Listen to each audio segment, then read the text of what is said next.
ইবাদত করতে হবে আল্লাহর খুশির জন্য। আল্লাহ রাব্বুল আলামিন পবিত্র কোরআনে তিনি বলেছেন, কুল ইন্না সলাতি ওয়া নুসুকি ওয়া মাহইয়ায়া ওয়া মামাতি লিল্লাহি রাব্বিল আলামিন।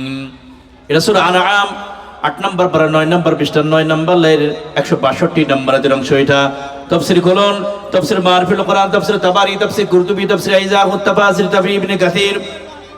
তাফসীর ইবনে কাসির থেকে শোনাচ্ছি, আল্লাহ রাব্বুল আলামিন আয়াতের ভিতরে দিয়ে বলেছেন, হে নবী আপনি বলুন, আমি তো আপনাকে নাজিল করে আপনাকে শোনালাম, এবার আপনি আপনার উম্মতদেরকে আপনি বলুন, কি বলবেন? আপনি বলুন, আমার নামাজ, আমার কুরবানি, আমার বাঁচা, আমার মরা সব কিছু আল্লাহর জন্য। কার জন্য? আল্লাহর জন্য। নামাজ পড়তে হবে আল্লাহকে খুশি করার জন্য, কুরবানি করবেন আল্লাহকে খুশি করার জন্য। আমরা বেঁচে আছি আল্লাহর খুশির জন্য, মরতে হবেও আল্লাহকে খুশি করার জন্য। অনেক এমন মানুষ আছে কুরবানি করে মানুষকে দেখানোর জন্য। এই জন্য আল্লাহ রাব্বুল আলামিন বলছেন, লা ইয়ানাল্লাহু লুহুমুহা ওয়ালা দিমাউহা ওয়ালাকিন ইয়ানালুহুত তাকওয়া মিনকুম। আল্লাহ রাব্বুল আলামিন বলছেন, বান্দারে তোমরা যে কুরবানি করো, এই কুরবানি রক্ত মাংস গোশত আল্লাহর কাছে পাওয়া যায় না। আল্লাহ এটা গ্রহণ করেন না, আল্লাহ এটা নেন না। আল্লাহ কি নেন?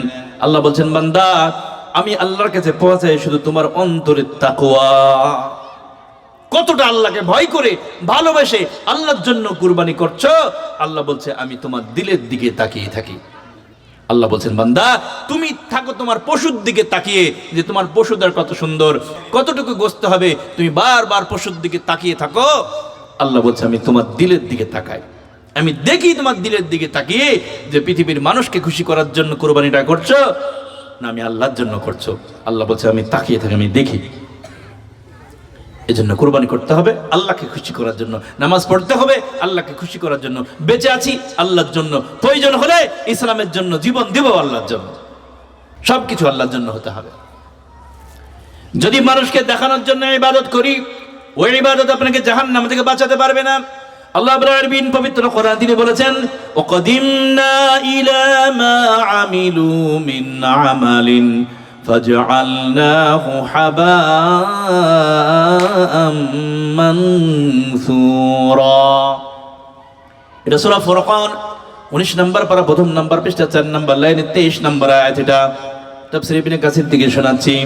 আল্লাহ রাব্বুল আলামিন বলছেন, হাশরের ময়দানে যেসব মানুষগুলো মানুষকে দেখানোর জন্য ইবাদত করেছিল, ওই ইবাদতগুলো আল্লাহ রাব্বুল আলামিন একত্রিত করার পর সেগুলো ধূলিসাৎ করে দিবেন, বালিকণায় করে দিবেন। সমস্ত ইবাদতগুলো আল্লাহ রাব্বুল আলামিন ধূলিকণায় পরিণত করে দিবেন, আল্লাহ ধ্বংস করে দিবেন। সামান্য পরিমাণও সে নেকি ওই ইবাদতের বদলে সে পাবে না। কারণ ওই যে লোক দেখানো ইবাদত করেছে, মানুষকে খুশি করার জন্য করেছে। একটা হাদিস শোনাচ্ছি, খুবই একটা গুরুত্বপূর্ণ হাদিস। এই হাদিসটা হযরত আবু হুরায়রা রাদিয়াল্লাহু তাআলা হাদিসকারে বর্ণনা করেছেন। তিনি বলেছেন, হাশরের ময়দানে আল্লাহ রাব্বুল আলামিন প্রথমত তিনজন ব্যক্তিকে আল্লাহ রাব্বুল আলামিন হিসাবের জন্য তিনি কাঠগড়ায় ডাকবেন, হাজির করবেন আল্লাহর সম্মুখে। আল্লাহ রাব্বুল আলামিন সর্বপ্রথম একজন শহীদকে ডাক দিয়ে বলবেন, ওগো আল্লাহর বান্দা তুমি দাঁড়িয়ে যাও। শহীদ রক্তাক্ত অবস্থায় সে দাঁড়িয়ে যাবে। আল্লাহ ডাক দিয়ে বলবে, বান্দারে তোমার এই অবস্থা হলো কেন? লোকটি ডাক দিয়ে বলে, আল্লাহ দুনিয়াতে থাকতে তোমার দ্বীনকে বাঁচানোর জন্য, এই দ্বীনকে রক্ষা করার জন্য, ইসলামকে রক্ষা করার জন্য, কোরআনকে রক্ষা করার জন্য ওই কাফেরদের বিরুদ্ধে লড়াই করেছি। কাফেরদের বিরুদ্ধে লড়াই করতে করতে আমার জীবনটা আমি দিয়ে দিয়েছি। আল্লাহ বলবেন, বান্দা এত প্রিয় জীবনটা কেন তুমি দিয়ে দিলে? লোকটি তখন বলে, আল্লাহ আপনাকে খুশি করার জন্য আমি জীবনটা ইসলামের জন্য বিলিয়ে দিয়েছি। আল্লাহ বলবেন, মিথ্যা কথা বান্দা, মিথ্যা কথা।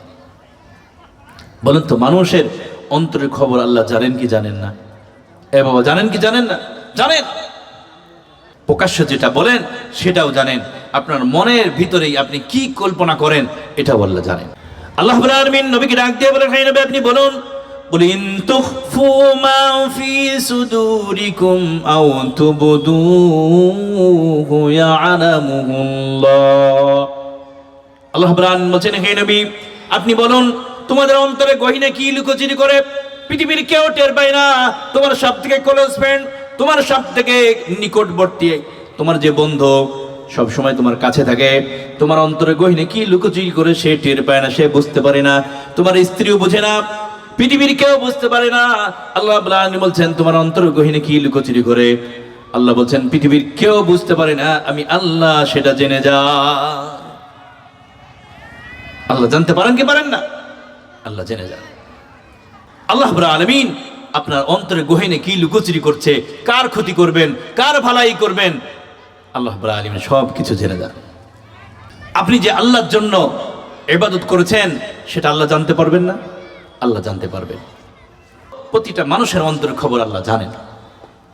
শুধু তাই না, আল্লাহ রাব্বুল আলামিন বলছেন ওয়ায়ালামু মা ফিল বাররি ওয়াল বাহর। আল্লাহ রাব্বুল আলামিন শোনাচ্ছেন আসমানের ভিতরে যা কিছু আছে, জমিনে যা কিছু আছে, শুধু তাই নয় সমুদ্রের ভিতরে যা কিছু আছে, পৃথিবীর কেউ মানুষ সেটা সাদা চোখে দেখতে পায় না, খালি চোখে দেখতে পায় না। আল্লাহ বলছেন আমি ওই সমুদ্রের ভিতরে যা কিছু আছে আমি আল্লাহ সেটাও দেখতে পাই। শুধু তাই নয়, আল্লাহ রাব্বুল আলামিন বলছেন ওমা তাসকুতু মিন ওয়ারাকাতিন ইল্লা ইয়ালামুহা। আল্লাহ রাব্বুল আলামিন বলছেন পৃথিবীর কোন একটি যদি গাছের পাতা পড়ে যায়, কোন দেশ থেকে গাছের পাতাটা পড়লো, কোন গ্রাম থেকে, কোন অঞ্চল থেকে, কোন গাছের ডালটা থেকে পাতাটা পড়লো, পাতাটা পড়ার সময় যে একটা খস করে আওয়াজ হয়, আমার আল্লাহ ওই আওয়াজটাও শুনতে পান। জোরে বলেন না সুবহানাল্লাহ। আল্লাহ এতটা দেখেন, এতটা শুনেন। আফ্রিকার জঙ্গলে একটি গাছের ডাল থেকে যদি পাতা পড়ে যায়, ওই পাতাটা পড়ার সময় একটা ছোট্ট খস করে আওয়াজ হয়, আমার আল্লাহ তিনার কুদরতি কানে ওই আওয়াজটাও শুনতে পান। আল্লাহ এত শোনা শুনেন। কেমন দেখা দেখেন, আমাবস্যার রাতে পাহাড় পদদেশে একটি কালো পিপিলিকা কালো পাথরের উপরে যদি চলতে থাকে, আল্লাহ রাব্বুল আলামিন বলছেন আমি তার চলাটা দেখতে পাই এবং তার পায়ের আওয়াজও আমি শুনতে পাই। সুবহানাল্লাহ বলেন। এত আল্লাহ দেখেন। আমাবস্যার রাত বলুন তো খুব অন্ধকার না? খুবই অন্ধকার। পাহাড় পদদেশ, পাহাড়ের ভিতর আরো তো বেশি অন্ধকার। তার ভিতরে যদি একটা কালো পাথরের উপরে একটু কালো পিপিলিকা চলতে থাকে, আল্লাহ সেটাও দেখতে পান, সেটাও শুনতে পান। এমন আল্লাহ, এমন দেখা দেখেন। আল্লাহকে ফাঁকি দেওয়ার কোনো সুযোগ নাই। এই জন্য আল্লাহ রাব্বুল আলামিন বলছেন বান্দারে কেন তুই আল্লাহর রাস্তায় কেন তুই শহীদ হয়েছিলি? আল্লাহ যখন ওই শহীদ ব্যক্তিকে যখন জিজ্ঞাসা করবেন বান্দারে তুমি শহীদ হয়েছিলে কেন, সে তখন বলবে আল্লাহ তোমাকে খুশি করার জন্য আমি তোমার রাস্তায় জীবনটা বিলিয়ে দিয়েছি। আল্লাহ বলবে বান্দা মিথ্যা কথা, কারণ পৃথিবীতে কেন তুমি শহীদ হয়েছিলে আমি তোমার অন্তরের খবর জানি।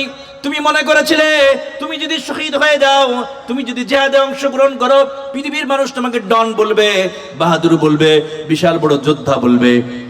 তুমি এই নিয়াত তোমার ছিল, পৃথিবীর মানুষ তোমাকে সেটাই দিয়েছে, সেই উপাধি দিয়েছে তোমাকে। তোমাকে বীর বলেছে, বাহাদুর বলেছে, বিশাল বড় পালোহান বলেছে, বিশাল বড় যোদ্ধা বলেছে। দুনিয়াতে থাকতে তুমি খুশি হয়েছিলে। আমি আল্লাহর কাছে হাসরের ময়দানে তোমার জন্য কোনো নেকি নাই, তুমি চলে যাও ওই জাহান্নাম। একটু চিন্তা করেন, একজন শহীদ ব্যক্তি নিয়াতটা সহি না হওয়ার কারণে ওই ব্যক্তিকে জাহান্নামে যাওয়া লাগবে। এই জন্য নিয়াতটা সহি করতে হবে। ছোট্ট আমল হোক আর বড় আমল হোক,